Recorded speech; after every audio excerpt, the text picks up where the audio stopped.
iyong mga anak sa oras na ito. Iniuunat, Panginoon, ang kamay. Tanda, Panginoon, ang aming pagsuko sa inyong harapan. We surrender ourselves to you, God. At nais namin pahayag sa iyo, Panginoon, ang aming pagpupuri at pagsamba. Kalungin mo, Panginoon, ang bawat isa sa ilalim ng pakpak na pagpupuri para po sa iyo. Sa ganun, Panginoon, ang lugar na ito sa aming paglisan, Panginoon, ay patuloy namin mabitbit ang presensya mo saan man po kami makarating. Ano man ang aming ginagawa. Panginoon, sa oras na ito aming dalangin, pagpalain mo po ang gawain ito at patuloy na maitas lamang, Panginoon, ay ang iyong banal na pangalan. Walang ibang pangalan sa silong ng langit na sukat namin ikaligtas kundi ang pangalang Jesus. At yun, Panginoon, ang dahilan kung ba't kami po ay narito upang itaas ang pangalan ng Panginoong Jesus at wala na pong iba. So samahan niyo po kami, Panginoon, at patuloy ng iyong banal na Espiritu ay kumilos sa kalagitnaan namin at patuloy na madama, Panginoon, ang iyong miracles, Panginoon, ang iyong healing ko doon sa mga may sakit, ang iyong pagpapala sa lahat ng mga nangangailangan ng pagpapala, O Diyos. Salamat po, O Diyos, sa araw na ito. Muli, bigyan po kami ng panibagong sigla, panibagong lakas, Panginoon, na gagamitin namin sa paglilingkod sa inyo at sa aming kapwa. Ito ang aming samod dalangin. In the name of Jesus. Amen, amen, and amen. Praise God. Come on! Palakpakan natin ang Panginoon, yung malakas na palakpak. Hallelujah. Praise God. Pwede po ba natin kamayan yung katabi natin? Sabihin mo sa kanya, kapatid, masaya ako kasi tayo ay magkasama ngayon. Come on, just greet one another. Good morning, good morning. Sige po, batiin po natin. Praise the Lord. Ano po, ibigay niyo yung pinakamatamis ng ngiti ninyo. Ayan, tayo po ay, wala po tayo sa formal service. Tayo po ay nasa worship service. Meaning, kapag ang anak ng Diyos ay nagsama-sama, ano po, hindi po ito formal, kaya bawal po ang formal ang mukha. Pakitignan nga po, formal ba ang mukha ng katabi nyo? Nako, bawal po ang formal ang mukha. Okay. Meaning, bawal na nakasimangot. Yun po yung ibig sabihin. Ano po? Mag-enjoy po tayo at hayaan po natin ang Panginoon ay mangusap sa kalagitnaan po natin. Let's start our worship today. Yan, isa pong magandang umaga sa ating lahat. Sino pong nakakaalam ngayon kung anong buwan ngayon? At ito ay buwan ng ano po, pag-ibig, tama po ba? And you know, church, if there's a love to celebrate, it's the love of our God. Amen? And kung ano bang hinihintay natin, tayo po ay mag-celebrate at tayo po ay bumawit at sumayaw sa presensya ng ating Panginoon.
Let's continue to worship our God.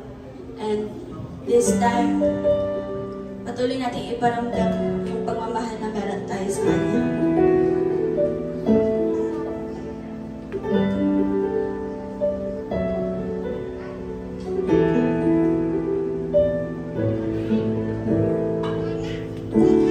Mayroon lamang ako sa ibang buhay, hindi pagkakait, lahat sa'yo ibibigay. Gayon pa man sa'kin, nag-iisang taglay, ilalaan bawat saglit upang ibigin ka nang walang humpay. Gaya ng dagat na hindi napapagal sa pag-alon, puso ko ay sa'yo nagmamahal. Sa habang panahon, natatanging kayamanan ko'y ikaw ay sambahin.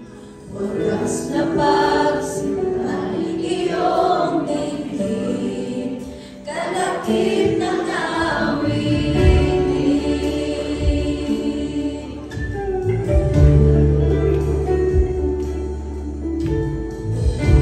Mayroon lamang ako sa libong buhay, hindi magkakait, lahat sa'yo ibibigay.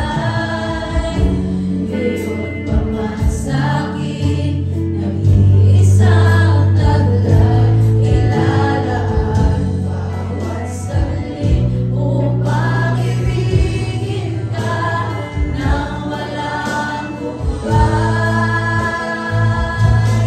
Gaya ng dagat na hindi napapagal sa pag-alon, puso ko ay sa'yo nagmamahal.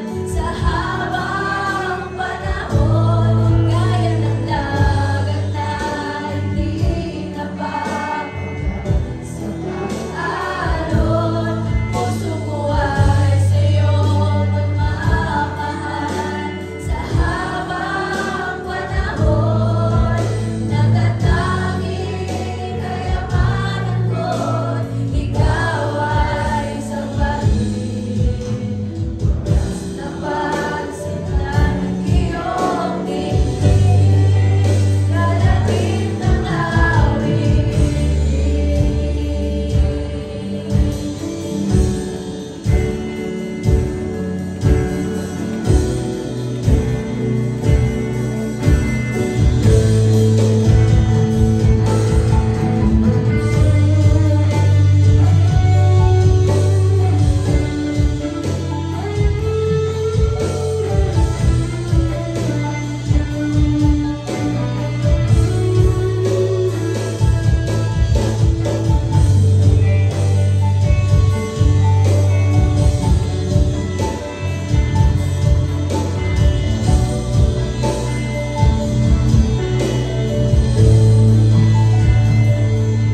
Gaya ng dagat na hindi napapagal sa pag-alon, puso ko ay sa'yo nagmamahal. Sa habang gaya ng dagat na hindi napapagal sa pag-alon, puso ko ay sa'yo nagmamahal. Sa habang panahon, natatanging kayamanan ko'y ikaw ay sambahin. Wagas na pagsimulan iyong dinggin, kalakip ng awitin.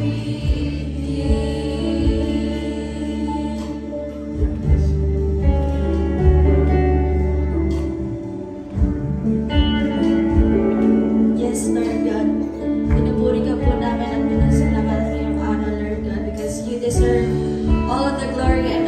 graces that you can receive, Lord God. And today, Lord God, we are here, Lord, unang-una sa lahat para po humingi ng kapatawaran sa lahat ng nagawa namin kasalanan, Lord God.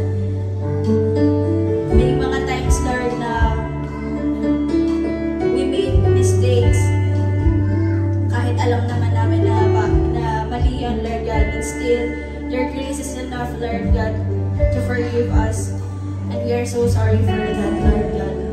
Today, Lord God, we also want to thank you, Lord, for this new month and new start, Lord, that you have given us. Thank you, Lord, for the new opportunities that you're offering us, Lord God. Thank you, Lord, for this new life and na patuloy niyo pong pinagkakaloob sa bawat isa, Lord God. We continue to thank you, Lord God, for all the provisions that you have given us and you are going to continue to give us, Lord God. As we continue this service, Lord God, we pray, Lord God, that kayo po ang kumabay sa amin, Lord. As you give us knowledge and wisdom, Lord God, we pray that we learn something new today. In the name of Jesus, Amen.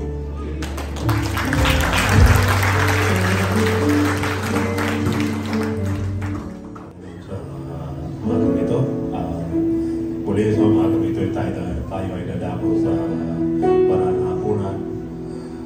Dahil ko po muna basahin dito sa unang Korinto chapter 12 verse 27. Ganito ang sinasabi, kahit ang sino mang kumakain ng tinapay o uminom ng saro ng Panginoon na di nararapat ay magkakasala sa katawan ng Panginoon. Datapwat siya sa atin ang tao ang kanyang sarili at saka kumain ng tinapay at uminom ng saro. Sapagkat ang kumakain at uminom ay kumakain at uminom ng hatol sa kanyang sarili kung hindi niya kinikilala ang katawan at dugo ng Panginoon.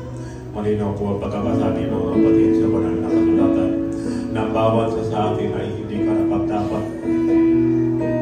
Subalit, ang ating Panginoon ay napakabuti. Ang natin Panginoon Diyos na sa umagang ito, siya po ay ating kausapin upang tayo maging kaya-aya at kalugod-lugod sa kanyang banal na harapan. Alam po natin na ang bawat sa atin araw-araw, lagi po tayo nakakagawa ng pagkakamali. Hingi po natin ang kapatawaran ang ating pong mga kasalanan. Kaya sabay-sabay po tayo manalangin. Ilapit po natin sa ating Panginoon na ating mga kasalanan. Ama naming Diyos, Diyos na lubang makapangyarihan sa lahat. Sadyang kaibuti mo sa bawat isa sa amin. Tunay nga na ikaw ang Panginoon Diyos na lagi namin kasama. Kaya marapat kang papurihan, marapat kang sambahin, sapagkat ang aming buhay ay kaloob mo araw-araw. Ang aming kalakasan ay kaloob niyo po, Ama. Lubusan po namin pinagpapasalamat ang kabutihan mo, Ama, sapagkat sa lahat ng pagkakataon, sa lahat ng oras, ikaw ang aming kasama at ang lahat, Ama, ng aming pangangailangan, ikaw ang patuloy na nagpuprovide. Salamat, Ama, sapagkat saan man kami paroroon, lagi niyo kami inilayo sa anumang uri ng kapamakan, anumang uri ng karamdaman. Tunay na ang iyong pagmamahal ay gayon na lamang, walang katulad naman, napakabuti, Mama.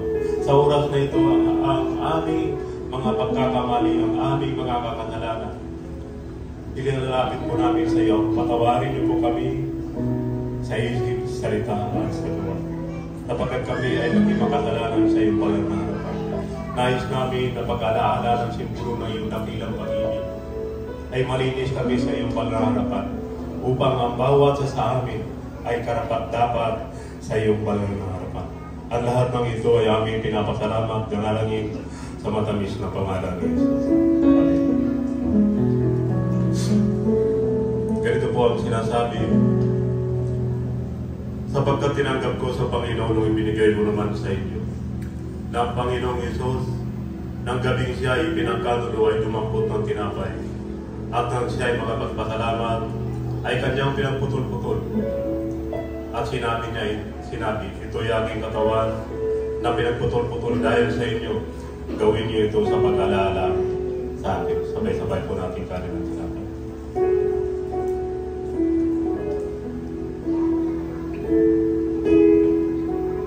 At gayon din hinawakan niya ang saro. Pagkatapos ng mga kapunan na sinabi, ang saro ito siyang bagong tipan ng aking dugo. Gawin niyo ito sa tuwing kayo'y magsisino sa pag-alala sa akin. Muli, sabay-sabay po natin.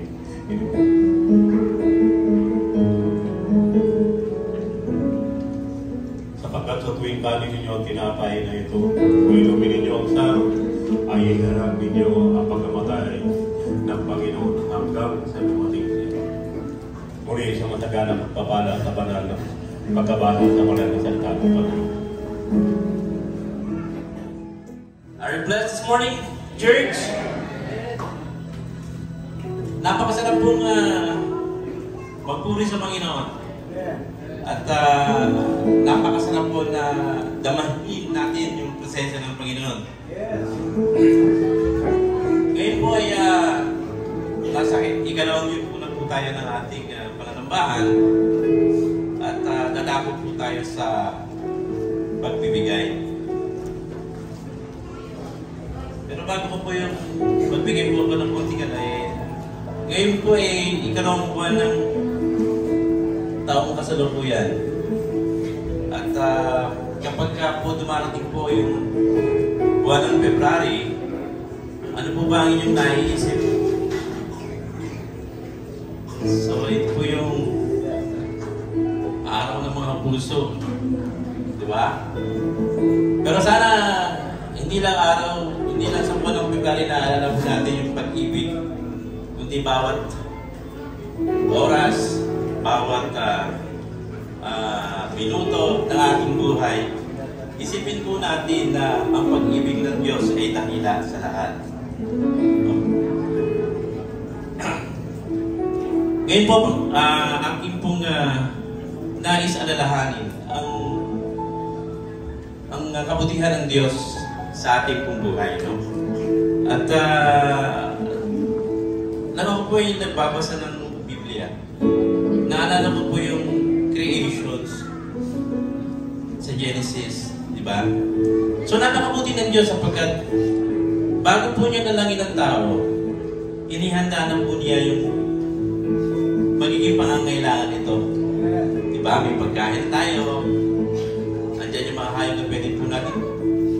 Pero sa isang banda, yung ibinigay po ng Diyos sa atin, tayo po ay nilikha ng Diyos. Meron po siyang ibinigay ng pag-uutos sa atin. Alam po natin na inutos niya po kay Adan na pwede niya pong kainin lahat ng prutas. Di ba doon sa ipinagbabawal ng Diyos? So meron po commandments ang Panginoon. So dapat po ang commandments sinusunod po natin pagkagaling sa Diyos. Tapos nadaanan ko po yung sa Exodus, yung 10 commandments po ng Diyos. Ang sabi po ng Diyos, huwag kayong magnanakaw. Diba? Utos pa rin ng Diyos yun, pero may mga consequences, diba? Kapag tayo po ay gumagawa ng mga bagay na di ayon sa Panginoon, meron pong consequences. Katulad po lang ng pagdadrive. Pag nag-offense po tayo, nag-violate po tayo isang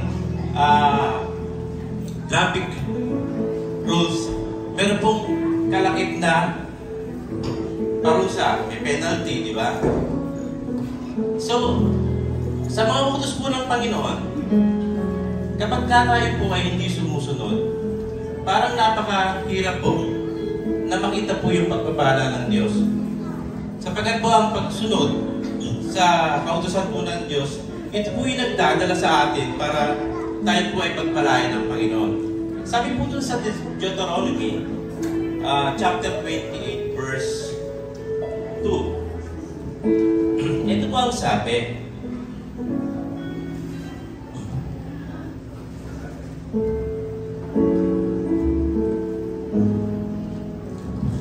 All these blessings will come upon you and accompany you if you obey the Lord your God.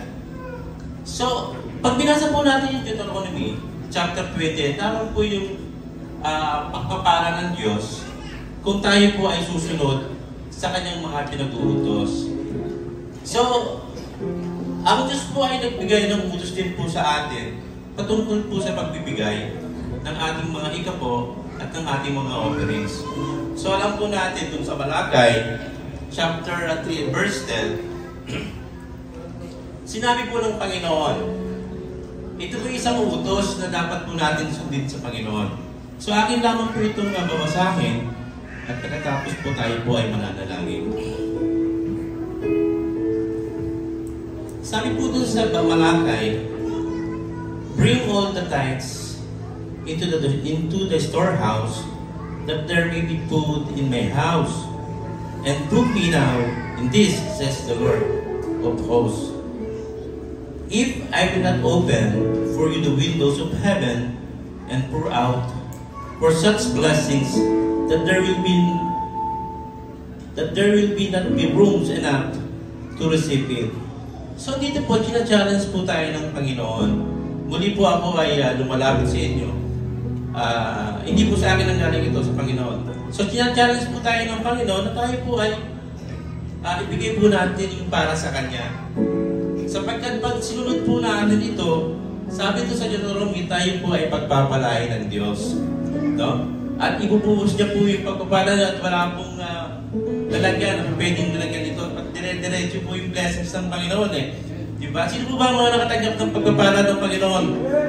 Sa buong isang liyo. So, sarap po, di ba?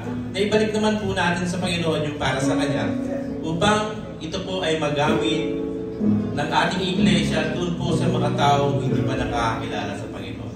So tayo pong lahat ay manalangin at hiling po natin ang presensya ng Panginoon. Panginoon, salamat po ng marami sa iyong pag-ibig sa amin sapagkat dahil sa iyo, Panginoon, natuto po kami na magbigay ng aming pong mga ikapo at ng aming pong mga offering. Panginoon, alam mo po ang aming pong kalagayan sa buhay. Minsan po, Panginoon, dumarating ang mga pagkakataon na nagugulang kami. Pero sinabi mo, Panginoon, na ikaw ang pinanggagalingan na lahat ng mga pagpapala, Panginoon.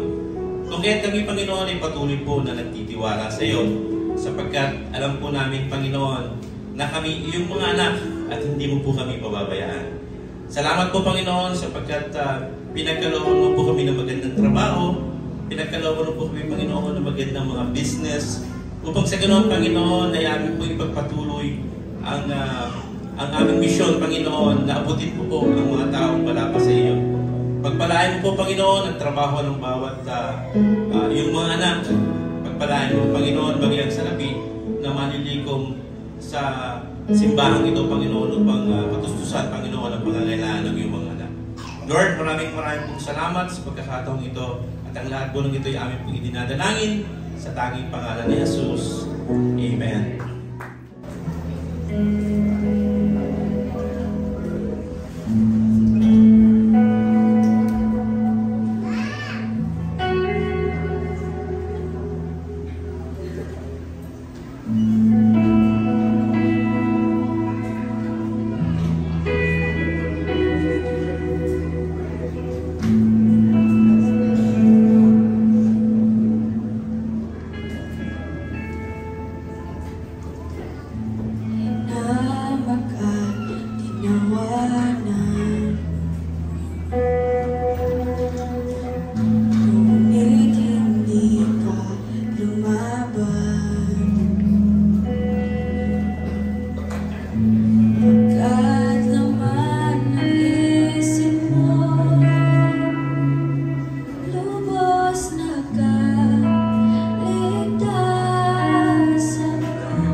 kamatayan mo'y dahilan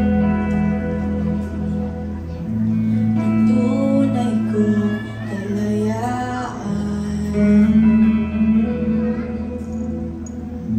Kami ngayon'y iyong anak, minamahal mo ng ganap. Pag-ibig mong kay ganda, sa iyong krus ibinuhos. O Jesus, inalay mo.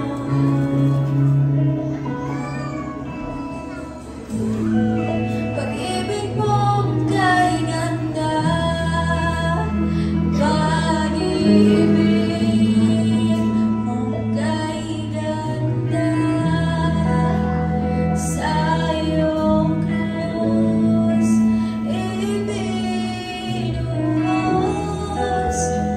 O Jesus, inalay mo.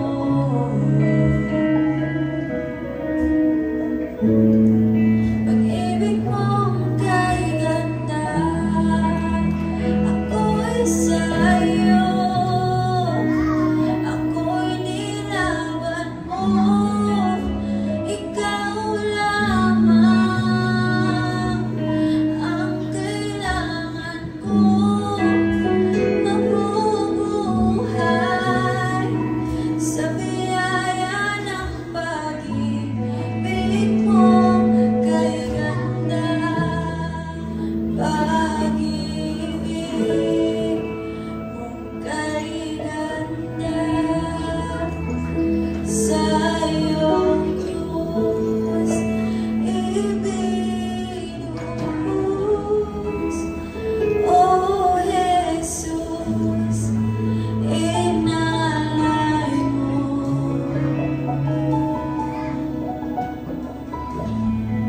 Pag-ibig mong kay ganda,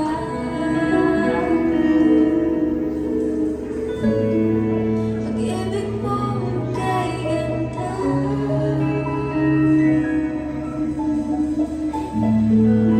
pag-ibig mong kay ganda.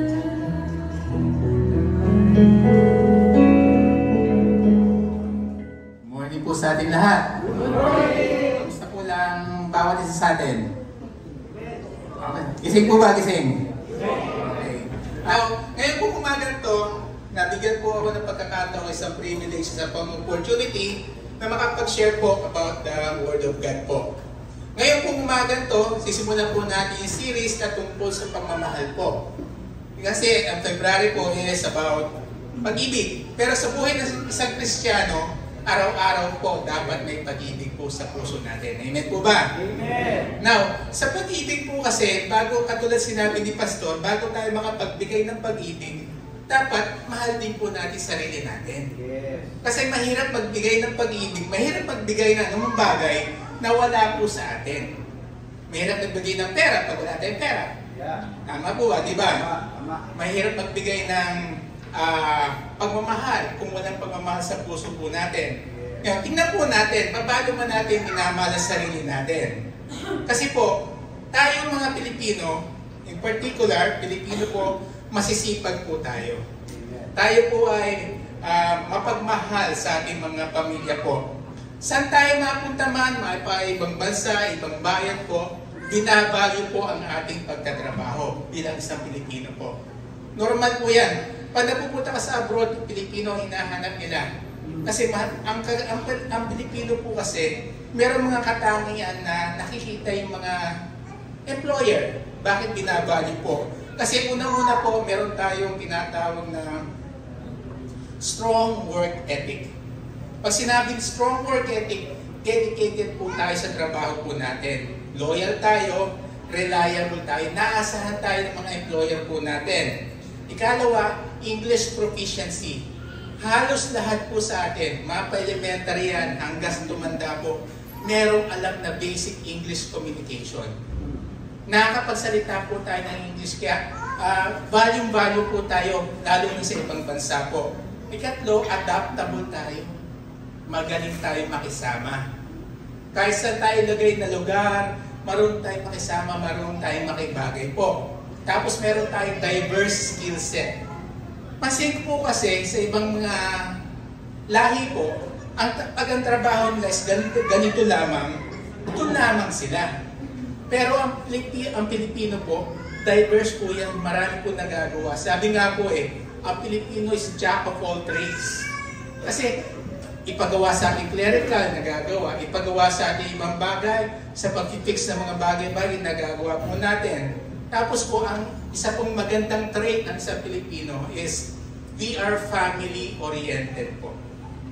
Ang mga Pilipino nagsisipag magtrabaho yan sa ibang lugar, sa ibang bansa, dahil gusto magbigay ng magandang provision po sa mahal nila sa buhay.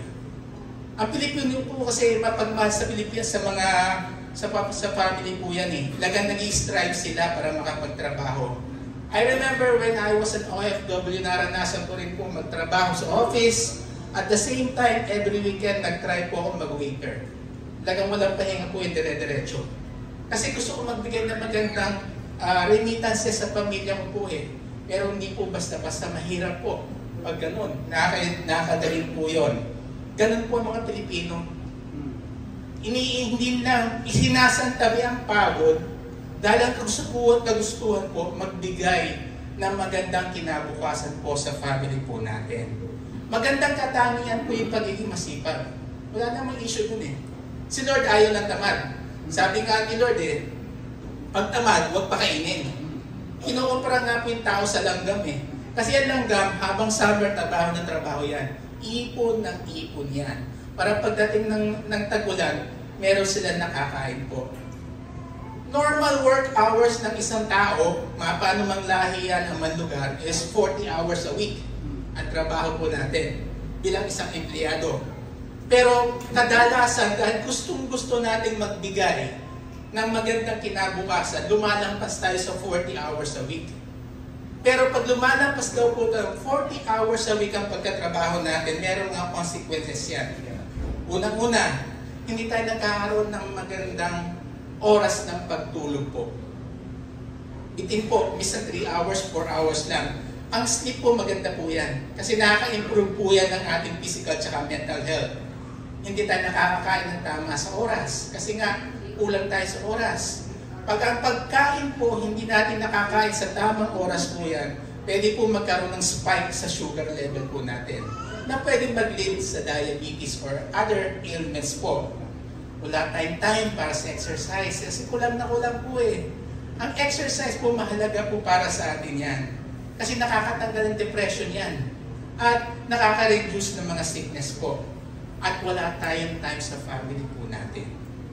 Yung social skills po natin apektado kasi doon lamang tayo sa trabaho Kayod tayo ng kayod. Trabaho ng trabaho. Wala na tayong time para sa family po natin, sa social life po natin.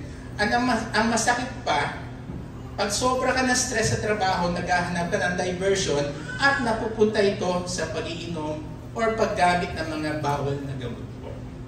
Sabi nga po ng isang study ng World Health Organization at ILO, pag ang tao daw po ay nagtatrabaho ng more than 55 hours a week, makaka-apekto po yan sa kalusugan po ng isang tao. Kaya remember mga kapatid, bago po tayo magtrabaho, maganda naman po yung magiging masipag Pero we should make time para po sa sarili po natin. Ang trabaho po kasi, ang katawan natin, hindi tayo pwede kumpara sa machine. Ang machine nga po nagkakaroon ng preventive maintenance annually or semi-annually para maging efficient po yung pagtatrabaho, pag-work niya. How much more po tayong tao? Kaya bago tayo magbigay sa ating mga mahal sa buhay, bigyan din po natin ng pagmamahaling sarili po natin. Bago tayo magsimula, let us bow down, let's have a little prayer po.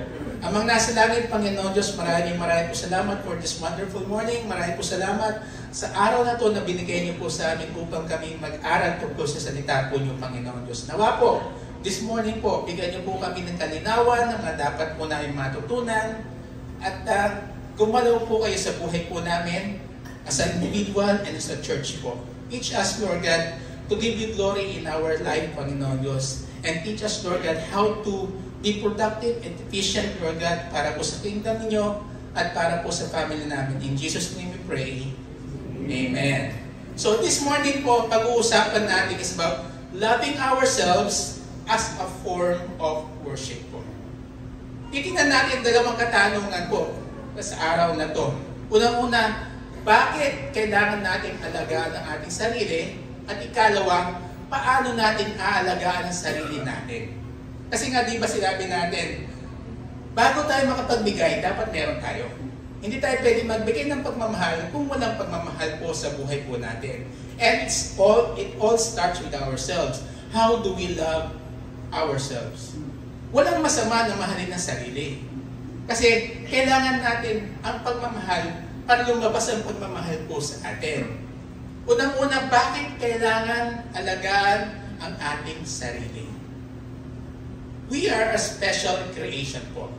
Tandaan po natin yan. We are a special creation. Tayo ay ginawa ni God na kawangis nila. Tayo ay ginawa ni God na may physical na katawan at kaluluwa po. Sabi nga sa Genesis 1:27, kinreate nga ng Diyos ang tao at ginawang kagaya niya. Kinreate niya sila, lalaki at babae. Kaya kailangan alagaan po natin ang katawan po natin.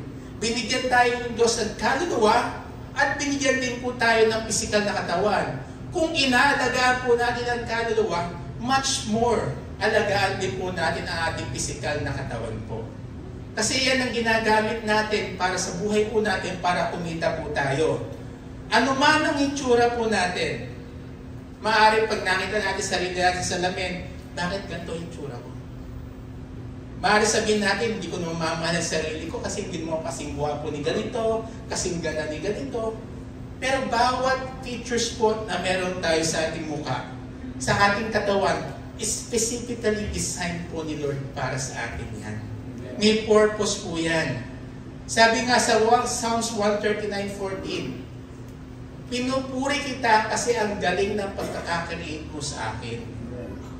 Lahat ng ginawa mo talagang amazing. Alam na alam ko yan. Tayo mga Pilipino, ang isa sa physical features natin, tayo po ay pango or flat nose. Minsan ayaw natin tanggapin yun. Nagpaparitoke tayo, inaayos po natin. Okay lang, sige. Pero ginawa po yan ni Lord kasi design po yan sa weather po natin. Yung pangong ilong. Yan po ilong natin. Design po yan para sa tropical climate. Ang balat natin, hindi tayo ganun kasing puti. Kasi dinisign ni Lord para sa Pilipinas po. Kaya yung nagpapagluta, ang gabi na po natin, talagang brown ang kulay po ng ating mga balat. Okay na magpaganda, magpakinis, pero babalik at babalik po yan eh. Yan kasi nasa genes po natin. Mahalin po natin yan. Dinisign niya ni Lord for a purpose. May dahilan. Una sa lugar at merong purpose si Lord bakit gano'n ang hitsura po natin. Meron siyang gustong mangyari sa buhay po natin. Kaya mahalin po natin ang ating physical na katawan. Tinarain tayo bilang special creation po. Ikalawa, our bodies are temple of the Holy Spirit. Nang tinanggap natin ang Panginoong Hesus bilang ating Panginoon at tagapagligtas, ang isa sa mga isinuko po natin sa Kanya ang ating physical na katawan. Hindi lamang, kasabi nga po, di ba? Our Lord is our Lord of all. If He is not Lord of all, He is not Lord at all sa buhay po natin. Ang katawan natin, nung pumasok na po ang Panginoong Hesus, naninirahan na po ang banal na Espiritu dito. Kaya kung mapapansin nyo, nung Kristiyano na tayo, parang nagkakaroon tayo ng konsensya pag may ginagawa tayo hindi maganda. Nag-iisip na, tama pa to. Para may bumabagabag sa atin. Kasi binigyan natin ng access sa banal na Espiritu para manahan po sa buhay po natin. Binigyan natin ng access para tayo ituruan anong dapat pong gawin natin. Kaya dapat natin ingatan ang buhay natin physical kasi dito nakatira ang banal na Espiritu po. Sabi sa 1 Corinthians 6:19-20, di nyo ba alam na temple ng Holy Spirit ang katawan ninyo? Namumuhay siya sa inyo at binigay siya sa inyo ng Diyos. Hindi kayo may-ari ng katawan nyo. Diyos ang may-ari niya. Hindi natin pag-aari ang katawan na to. Si Lord ang may-ari. Kaya, di ba pag meron tayong hiniram na bagay, inaalagaan natin. Ay ngayon, nakita natin sa salita ni Lord, hindi sa atin to. Kaya huwag natin abusuhin ang katawan po natin. Bigyan po natin pagkakataon makapagpahinga po to. At ikatlo po, our lives are a living sacrifice to God. Romans 12:1 nakalagay po dyan.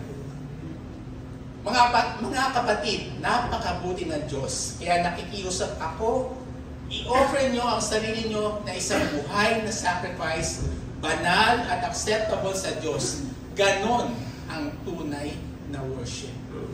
So yung pag-aalaga po sa katawan, hindi po tayo nagiging sakim dahil inaalagaan po ang katawan natin. Isa po yung form of worship, yung pag-aalaga po na ating physical na katawan po. Sa Old Testament nga po, di po ba, kung mababasa nyo, pinipili ng mga tao noon yung perfect na animal para i-offer kay God. Ngayon, sa panahon po natin ngayon, tayo po ang buhay na sacrifice po.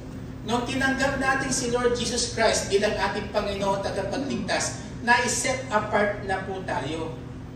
Iniwalay na po tayo ni Lord. Tayo na po ang mga tinatawag itong acceptable sacrifice po sa Kanya. Perfect na po tayo. Ang Ama po natin sa langit, pag tinitingnan po tayo, hindi na po tayo nakikita. Hindi na si Brother Marvin, hindi na sa Pastor Rodel, nakikita na niya dito ang Panginoong Jesus. Kasi na-cover na po tayo ng blood ng ating Panginoong Jesus. Binili na po tayo. We have been purchased by the blood of our Lord Jesus Christ. Kaya, every time na lumalapit tayo sa Diyos Amang nasa langit, ang nakikita niya, ang anak niya si Jesus Christ po.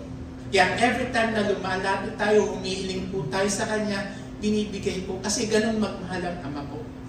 Kaya manapat, dapat alagaan natin ang ating physical na katawan po. Para yung pananahan po ng banal na Espiritu, maging mas maayos po ang daloy po niya. At ikapat po, our lives are for His purpose. Hindi na po para sa atin yan, para kay Lord na po. Romans 12:2, nakalagay po tayo dyan. Huwag kayong gumaya sa mundong ito. Hayaan ninyong baguhin ng Diyos ang takbo ng isip nyo para malaman nyo kung ano ang gusto niyang mabuti. Nagpapasaya sa Kanya at perfect. So, hindi na atin to. Kay Lord na to. Ibigay na natin kay Lord ang ating katawan. Lahat, as in all, 100% inside and out, kay Lord na po yan. Kasi ang gusto niya, magpasaya sa Kanya. Kasi hindi na tayo may-ari. Inuulit ko, hindi na tayo may-ari. Si Lord na po. Kasi sa mundo natin ginagalawan po, iba po ang kalakaran dito eh. Sa mundo ang kalakaran, pang sariling pagnanasa ang kusa nakatuon po ang mundo. Sabi po sa 1 John 2:16, lahat ng mga bagay sa mundo, mga pang sariling pagnanasa. Mga nakikita at gustong makuha ng mga tao at lahat ng nandito sa mundo, na ipagmamalangin ng mga tao, lahat ng yan, hindi galing sa Ama, galing yan sa mundo. Disclaimer, hindi naman sinasabi ni Lord na huwag tayong magkamal ng pera, huwag tayong maging prosperous. Gusto ni Lord na mabuhay tayo sagana. Pero, ang karamihan po sa atin, mapa-Kristyano o hindi Kristyano, aminin po natin, nakafocus lang tayo sa paglikom ng pera ko. Nakafocus lang tayo sa dami ng ating property, sa dami ng ating maiipon. Kasi nga po, iniisip natin, gusto kong mabigyan ng magandang kinabukasan ang mahal ko sa buhay. Kaya kakayod ako, magpapakahirap ako para sa aking pamilya. Magandang motive, di ba? Pero paano na may sarili mo? Ang katawan po natin kasi, pag sinosobrahan po natin yung pagtatrabaho, na-stress po tayo, nagbe-breakdown po tayo. Yun ang masakit dun eh.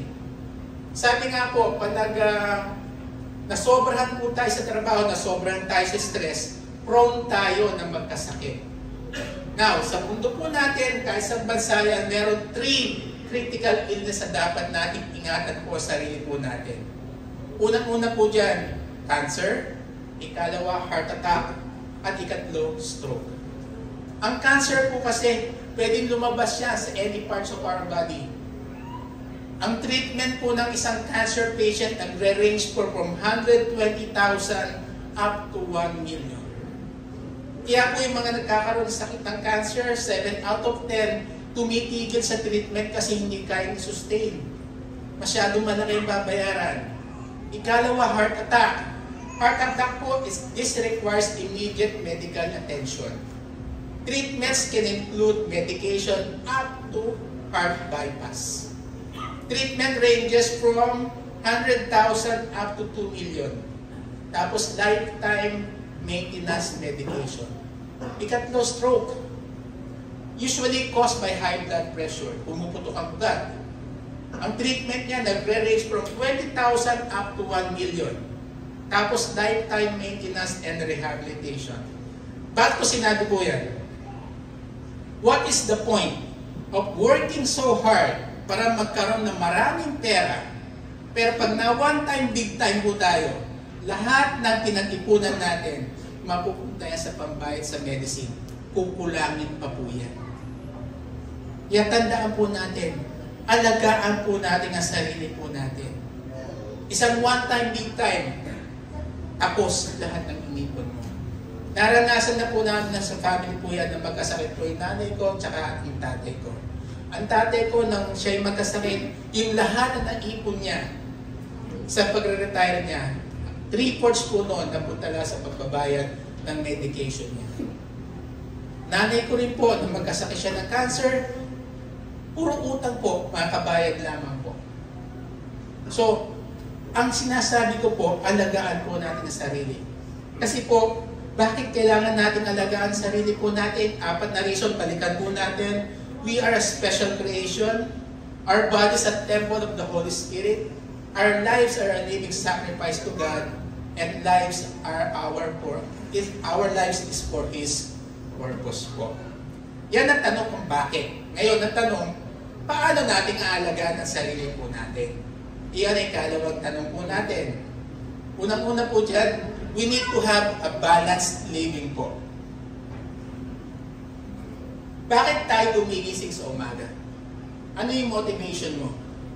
Bakit ka nakikipagsabayan sa traffic sa umaga? Bakit ka nakikipagsiksikan sa MRT? Di ba may commercial nga po ng kape? Bakit ka gumigising sa umaga? Ano yung motivation mo? Sabi nga po, masipag tayo. Ang motivation natin para sa mahal natin sa buhay. Alagaan natin sila, bigyan na sila magandang kinabukasan po.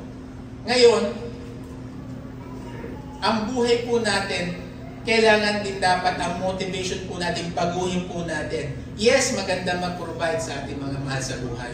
Nasa Bible po yan. Pero ang motivation po dapat natin, primary motivation is to give glory to God po. In everything that we do, we should give glory to God. Kahit na po sa pag-inom, sa 1 Corinthians 10:31, kaya nga kung kumakain kayo o umiinom o kahit anong ginagawa nyo, gawin nyo lahat ng iyon para bigyan ng honor ang Diyos. Nga please, pagtulog nga lang po, pag-inom ng tubig, give glory to God. Give glory to God. Yan, sinabi natin dapat may taas po lagi ang pangalan ng Panginoong Hesus. Kaya yung unang dapat gawin natin, we need to have a balanced living po.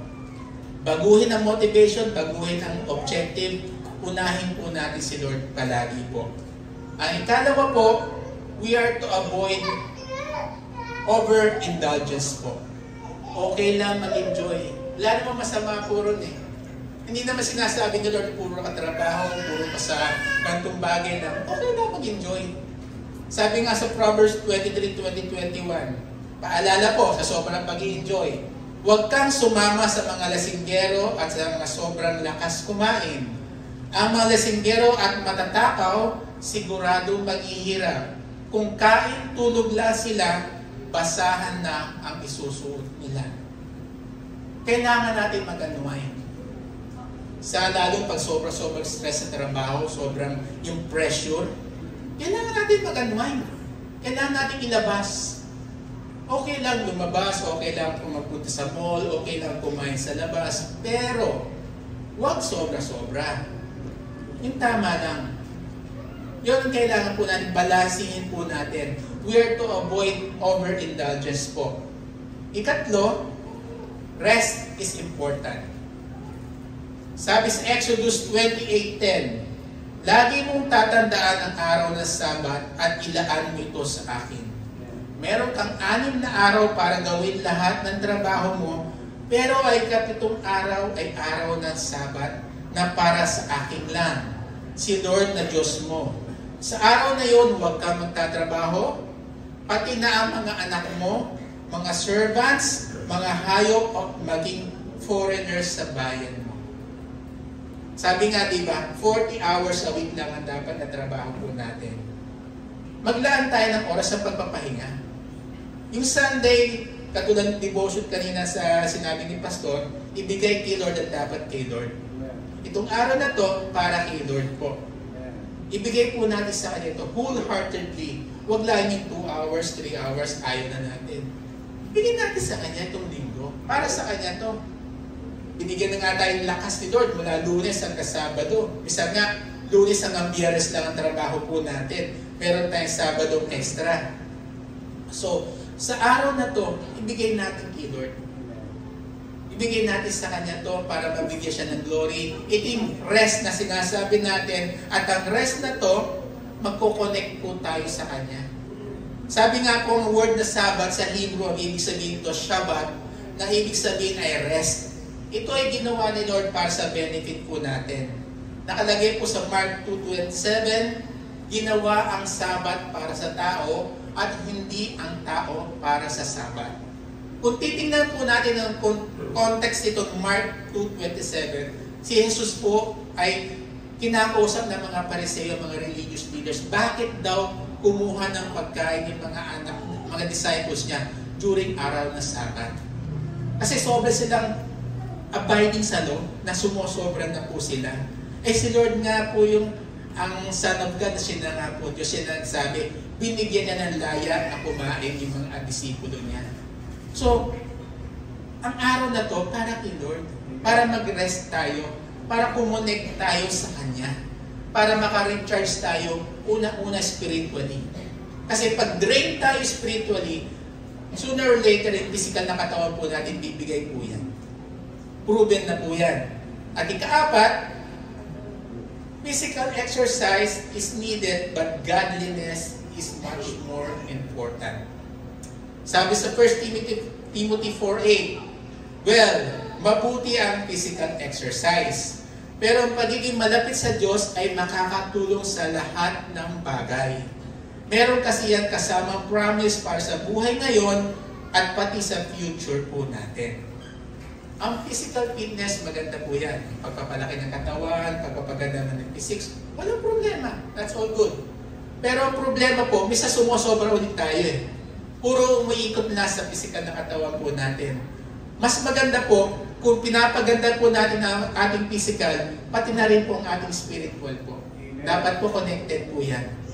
At mas maganda kung mas malakas tayo spiritually kesa physically po. It will benefit us. Kasi physical, dito lamang po sa lupa. Samantalang spiritually, hanggang sa langit po yan. Lalakas po at lalakas po tayo. So, to recap, paano natin aalagaan ang sarili natin? Una, we need to have a balanced living. We are to avoid overindulgence. Rest is important. At physical exercise is needed, but godliness is more important. So, in conclusion, we as a Christians, we need to take care of ourselves. Hindi para sa pansarili lamang po natin, kundi para po maging blessing tayo sa ibang tao. Paano tayo magiging blessing sa family po natin kung tayo ay sakitin? Paano po tayo magiging blessing sa church kung di po tayo magano sa church dahil sobra tayo busy sa trabaho po natin? Paano tayo magiging blessing po sa ating sarili mismo kung yung sarili natin hindi natin maalagaan po? Ang blessing po kasi nagpo-flow bilang isang Kristiyan sa atin po papunta sa iba po. Minsan kasi, sa sobrang pagmamahal po natin, nalilimutan natin alagaan po yung sarili po natin. Tingnan po natin sa Mark 12:30-31. Sabi nga po dito, mahalin mo ang Panginoong mong Diyos ng buong puso mo, buong kaluluwa mo, buong isip mo, at buong lakas mo. Pangalawa, mahalin mo ang kapwa mo gaya ng pagmamahal mo sa sarili. Wala na mas higit pa sa mga utos na to. Ang pag-care po natin sa sarili ay dapat inline sa tinuturo po ng Bible. Minsan din po kasi sa atin, bilang isang Kristiyano, sobrang pagmamahal po natin sa mga kapatid po natin, kapatiran po natin, nalilimutan din natin mahalin na sarili natin. Paano mo may share ang salita ni Lord na sinasabing alagaan ang katawan natin kung hindi mo inaalagaan sarili mo? Paano ka magagamit ni Lord sa ministry work kung ikaw ay may sakit, nasa balik ng karamdaman? Paano ka magagamit ni Lord sa mga kailangan po dito sa church kung ikaw ay sobrang puno ng sarili mo? Ang pag-care po natin sa sarili is our way of worshiping Him. We are just being a good steward sa lahat ng blessing po na meron po sa buhay natin. Remember, sabi nga po kanina, ipinahiram natin ng Lord ang buhay po natin. Lahat po ng meron tayo ay para na po sa Kanya. Kaya kung dati po, na ang tayo ang nasusunod sa buhay po natin, ngayon po iba na. Kaya, ngayong araw na po to, maganda rin pong isurrender po ang buhay po natin sa Kanya. Kung dati punong-puno po tayo ng sarili natin, why not try giving our lives to our Lord Jesus Christ? Ngayong umaga po ito, kung hindi pa po nyo nakikilala ang Panginoong Hesus, o hindi pa nyo natatanggap ang Panginoong Hesus bilang inyong Panginoong tagapagligtas, now is the best time to accept Him as your Lord and personal Savior. Sa pag-accept po natin sa Kanya, isinusuko po natin lahat ng meron tayo at siya po ang magiging hari ng buhay po natin at siya na po ang mamumuno sa buhay po natin. Siya na po ang mag-guide sa atin, siya po ang magtuturo na dapat natin gawin po. Kaya this morning, I encourage you, tingnan po natin sarili po natin. Sino po bang hari? Tayo o ang Panginoong Hesus? Baka dapat na po isuko na natin sa Kanya kung pagod na po tayo. Bigyan po natin ng pagkakataon ng buhay po natin na ma-recharge. Mag-connect po tayo sa Kanya spiritually. Mag-connect po tayo para maibigay po natin the best. Kasi lalo, kasi sinabi kanina, physical strength is good, but spiritual strength is much better. Let's bow down our heads and let's pray po. Diyos na mga nasa langit, Panginoon Diyos, maraming salamat for this wonderful morning. Salamat po sa oras na binigay niyo po upang kami mag-usap tungkol sa buhay po namin, Panginoon Diyos. Our lives as a living worship, Panginoon Diyos. Lord, tulungan niyo po kami na mabago po namin ang priority sa buhay po namin. Kung ang dating priority po namin is ang sarili po namin, baguhin niyo po. Tulungan niyo po kami makita ang priorities. Dapat po kayo ang unahin. Dapat po kayo ay prioritize, Panginoon Diyos. Tulungan niyo po kami sa mga stress na kinakaharap po namin sa aming mga trabaho. May you teach us, Lord God, how to deal with this stress, Panginoon Diyos. How to deal with our supervisors, with our managers, our colleagues, Lord God. Teach us, Lord God, how to treat them how you treated us, Panginoon Diyos. Help us, Lord God, to look at them, how do you look at us, Panginoon Diyos. Lord, turuan niyo po kami maging mapagmahal at i-prioritize po kayo sa buhay namin. In Jesus' name we pray. Amen. Tayo pong lahat ay magsitayo para sa ating pag-usap.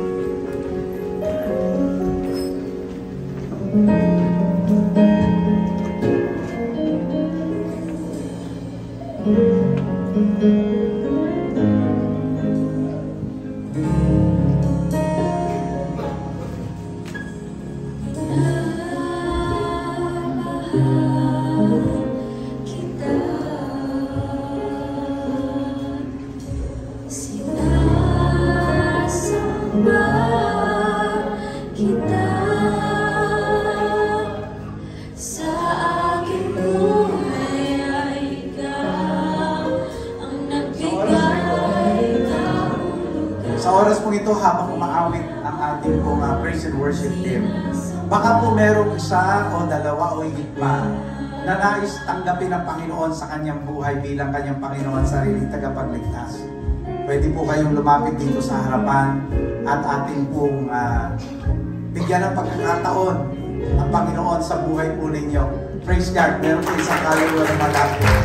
Baka po meron pa na nais tanggapin ng Panginoon sa kanyang buhay. Sige po, baka po meron pang nais tanggapin ng Lord sa kanyang buhay bilang Panginoon at sariling tagapagligtas. Now is the time for us to receive the Lord Jesus Christ as our Lord and Savior. Come to the Lord right now and receive Him.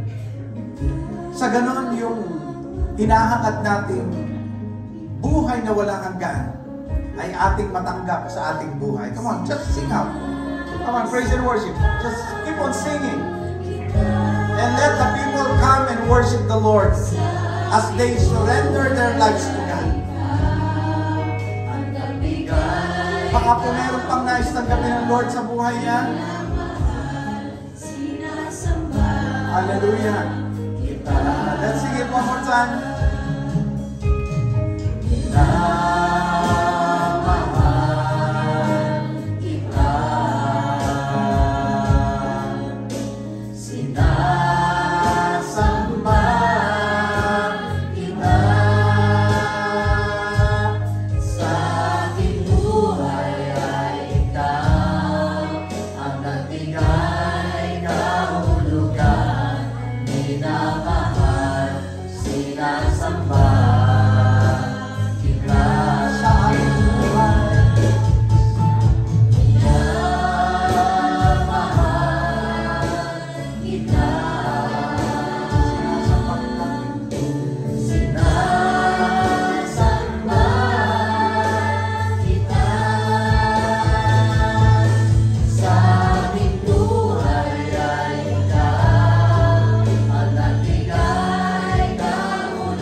Palapakan natin ang Panginoon sa isang kaluluwa ito.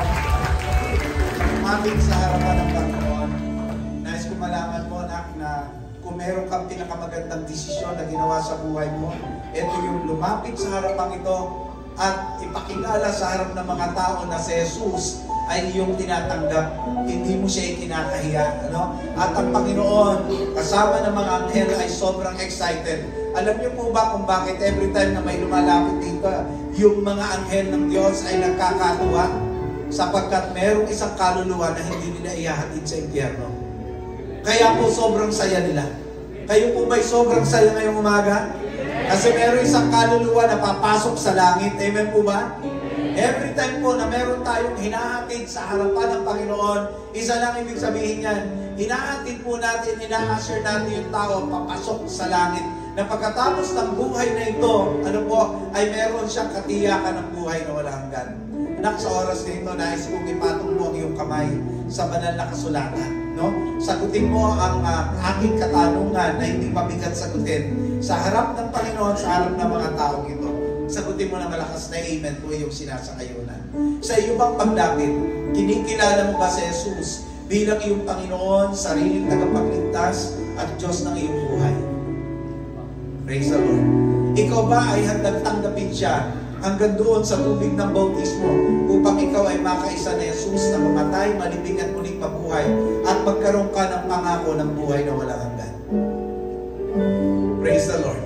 Ikaw ba ay handa na ibilang ng Panginoon sa Church of Grace San Pedro upang makasama namin maglingkod habang ikaw ay nabubuhay o hanggang sa ang Panginoon ay pagbalik sa kanyang ikalawang pagparito? Handa ka bang maglingkod kasama ng Church of Christ San Pedro? Purihin ang Panginoon, church. Nadinig natin yung commitment niya. And we are so blessed. Amen po ba? Church, ang ganitong mga pagkakataon ay napakahalaga. Dito po natin ay pinapahayag naman yung ating commitment na sa isang kaluluwang katulad po nito, tayo po ay handa na tayo po ay mangalaga, manalangin at sumuporta. Church, tanong ko po sa ating lahat, tayo po ba ay handang alalayan ang ating kapatid na ito sa kanyang tatahaking bagong buhay kay Kristo? Ipag-pray po natin siya. Dakilang Diyos, narito po ang isang kaluluwa na lumapit po sa inyong harapan. At nais po niya, Panginoon, na kayo po ay tanggapin sa kanyang buhay bilang kanyang Panginoon at sariling tagapagligtas. Sangayon na rin po, O Diyos, sa kanyang kapahayagan, Panginoon, sa harapan po ninyo at sa aming lahat. Nawa po, O Diyos, kaming mga anak mo dito sa COC San Pedro ay patuloy, Panginoon, na maging mapangalaga sa lahat ng mga bagong mananampalataya, na sila, Panginoon, ay aming ma-disciple at maging tunay, Panginoon, na alagad mo o tagasunod mo. Pagpalain mo, O Diyos, ang kabataang ito, Panginoon, sa kanyang buhay, sa paglakad po ayon sa iyong kalooban. Sa pangalan ng Panginoong Jesus. Amen. Palakpakan po natin siya. Let's call one of our elders for our closing prayer and benediction. Tayo po'y manalangin sa ating pong pagtatapos. Ama namin Diyos na makapangyarihan sa lahat, Panginoon. Muli po kami nagpapasalamat, Panginoon, sa umagang ito, Panginoon, na binigyan mo kami ng kalakasan upang kami, Panginoon, ay mapag-alay ng aming pagsamba sa inyo, Panginoon. Salamat sa mga salita mo, Panginoon, na patuloy na binibigay niyo sa amin, Panginoon.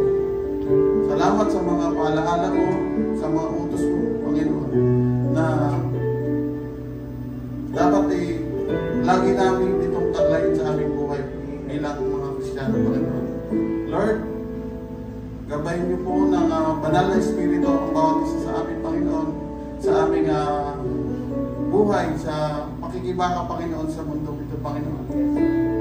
Mga Lord, matatnan niyo kami na naglilingkod, Panginoon, sumasamba sa inyo, Panginoon. Matatnan niyo kami, Panginoon, na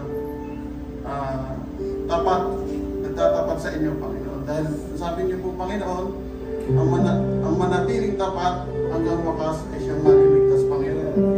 Ingatan niyo po kami, Panginoon, bawat isa sa aming mga buhay, sa mga pinagdadaanan po namin, Panginoon. Patuloy niyo po kami bigyan ng kalakasan, Panginoon. Bigyan niyo po kami ng patuloy na karunungan, Panginoon.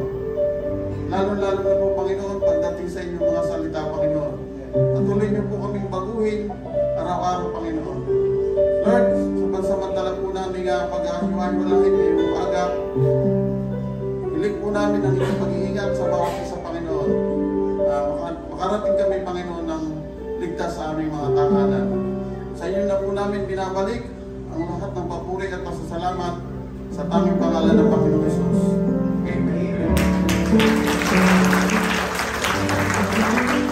Tapos natin ang ating mga kamay at tanggapin po natin ang pagpapala. Sa isang Diyos na ating tagapagligtas sa pamamagitan ng Kristo, na Panginoon natin, sa Kanya kaluwalhatian, kadakilaan, kapamahalaan, at kapangyarihan, mula pa nung una, ngayon at pagpakailanman. Amen.